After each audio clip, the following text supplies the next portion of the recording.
You know that feeling, right? You've put in the work, you absolutely know your stuff, but then you open your mouth to speak, and it just doesn't come out right. You hesitate, you get stuck, and you're just thinking, I know I'm better than this. Well, it's a super common frustration. So today, we're going to dive into that and find a totally different and way more effective way of looking at it. And it always comes down to this question, doesn't it? So, what do I actually do? Forget the theory for a second. You just want the steps, the technique, the exercise. You want a game plan, and that's exactly what we're going to build here.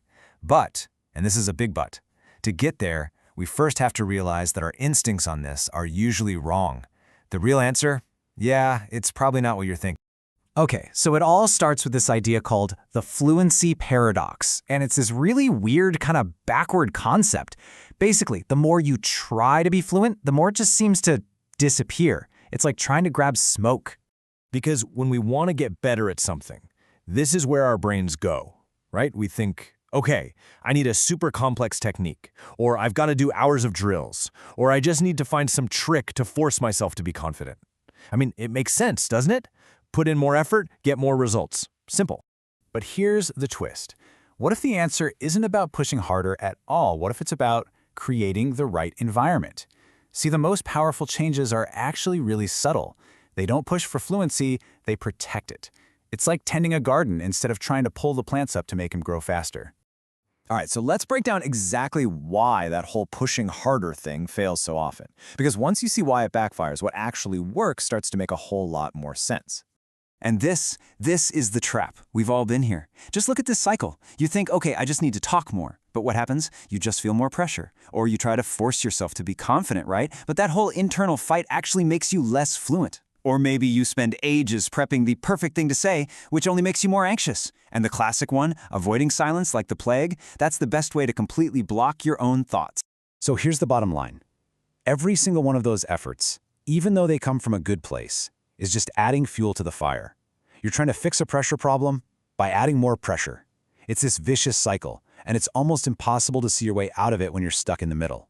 Okay, so if forcing it is out, then what's in? Let's get to the solution, because it's actually a pretty simple idea that completely changes the game. The secret isn't some fancy technique. It's a foundation. It's about building support structures. But let's just sit with that for a second. If forcing confidence isn't the answer, what is?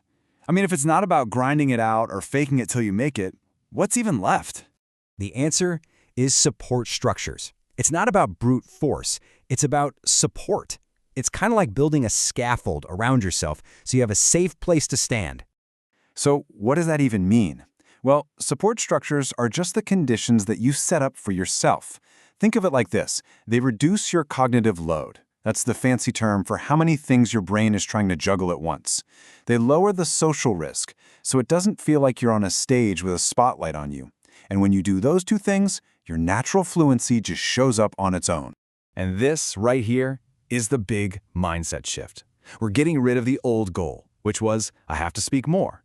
The new goal is, how do I make speaking feel lighter? And by lighter, I mean less pressure, less effort, less feeling like you have to perform.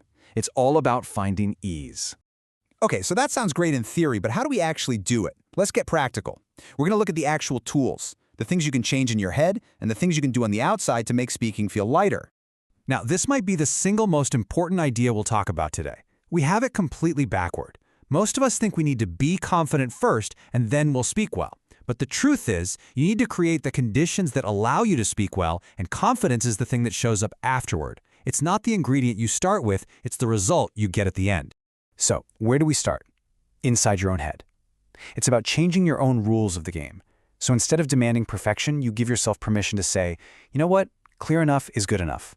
Instead of hunting for that perfect word, you just tell yourself, I can say this roughly. You let go of that need to impress people. And you remind yourself, hey, I can just contribute a small piece here. Every single one of these little mindset shifts just turns down the pressure dial.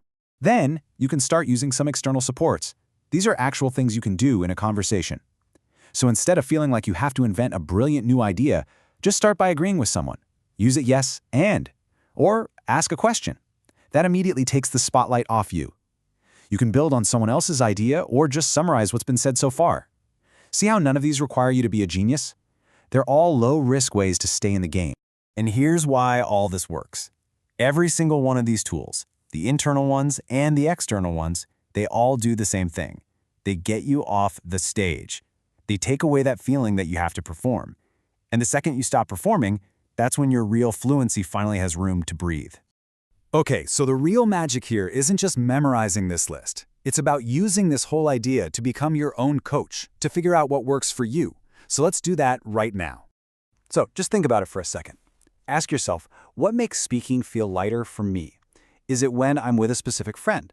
Is it when I'm talking about something I'm passionate about? Heck, maybe it's just when you've had your morning coffee. Just start to notice the times when it's already easier. And then try this one. When do I feel less of a need to perform?